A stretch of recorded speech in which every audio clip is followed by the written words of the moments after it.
একজন নারীর সবচাইতে দামি সম্পদ হলো তার স্বামী। আমার বোনেরা বুঝে না, এটা বুঝে কখন জানেন? যখন ডিভোর্স হয়ে যায়।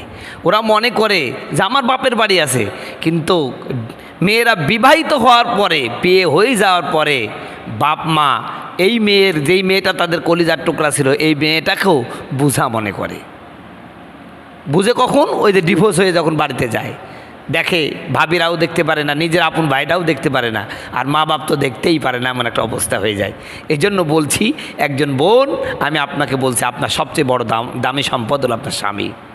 আল্লাহ রসুল বলেছেন, এই পৃথিবীতে যদি মানুষকে সেজদা করার অনুমতি আমি নবী দিতাম, তাহলে প্রত্যেকটা স্ত্রীকে বলতাম ওরা যেন ওদের স্বামীকে সেজদা করে।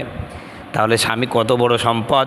এই জন্য আমার বোনেরা, অনেক সময় স্বামী স্ত্রী মনোমালিন্য হয়, খবরদার স্বামীকে ছেড়ে যাবেন না। যতই ঝগড়া হোক, যতই